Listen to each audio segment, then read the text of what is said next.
ओम साई राम। हम सब जानते हैं कि श्री साईं बाबा ने 15 अक्टूबर 1918 को समाधि ली थी। बाद में उनका देह भूटीवाड़े में रखकर उनकी समाधि हो गई। लेकिन बहुत भक्तों को ये नहीं पता होगा कि 1918 के पहले यानी 5-6 साल पहले ही श्री साईं के समाधि की चर्चा हुई थी। क्या थी वो घटना, इसके बारे में विस्तार से बताते हैं। अगर आपने चैनल सब्सक्राइब नहीं किया तो ज़रूर कीजिए और वीडियो के नीचे दिए गए थैंक्स बटन के द्वारा सही प्रचार कार्य को मदद कीजिए। साई सहवास में रहे स्वर्गीय श्री केशव गवाणकर, इन्होंने श्री साई जीवन पर शिर्डीचे साई बाबा ये मराठी किताब लिखी थी। उसमें ये दुर्लभ जानकारी दी गई है। श्री गवाणकर शिर्डी संस्थान के अध्यक्ष और श्री साई लीला मासिक के संपादक भी रह चुके थे। उन्होंने लिखा, 1911-12 में श्री साई बाबा अचानक बीमार हो गए। बीमारी इतनी बढ़ गई कि श्री साई उसमें से बच नहीं पाएंगे, ये सभी को लगने लगा।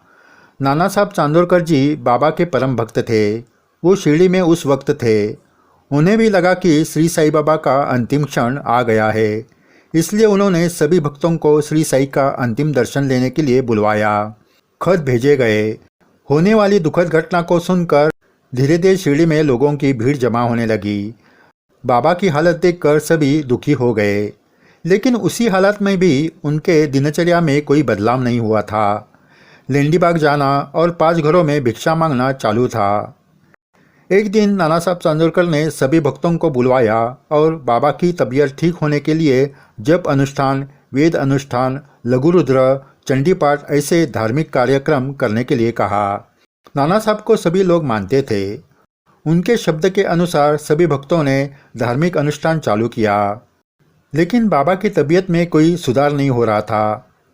एक दिन दीक्षितवाड़ा में नाना साहब चांदोरकर, काका साहब दीक्षित, बापू साहब जोग, बाला साहेब भाटे, देव मामलेदार, तात्या कोते पाटिल, ये सब बैठकर इस विषय पर चर्चा करने लगे।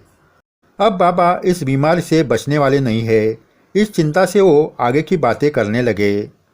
उनका विचार चालू हुआ कि बाबा ने देह छोड़ा तो उनकी समाधि कहाँ बनाई जाए। बाबा के तो सभी धर्म के भक्त हैं, तो समाधि के लिए उचित जगह कहाँ होगी।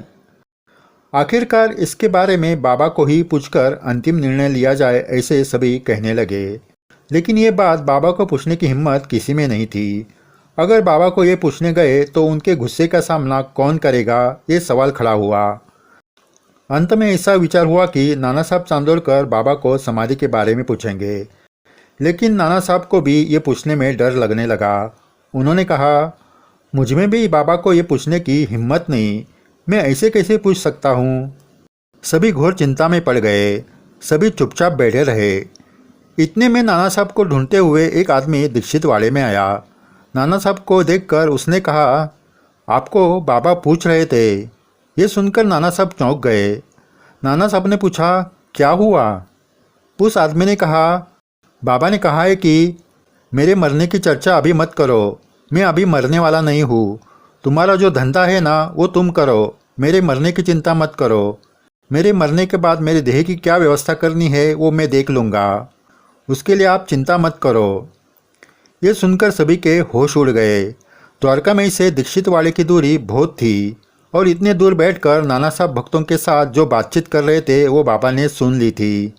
फिर उसके बाद किसी ने बाबा के समाधि के बारे में चर्चा नहीं की, लेकिन धार्मिक अनुष्ठान चालू रखा। कुछ दिनों में ही श्री साई बाबा बिल्कुल ठीक हो गए। श्री साई बाबा ने कहा, वैसे उनके समाधि की जगह उन्होंने पहले से ही बता दी थी।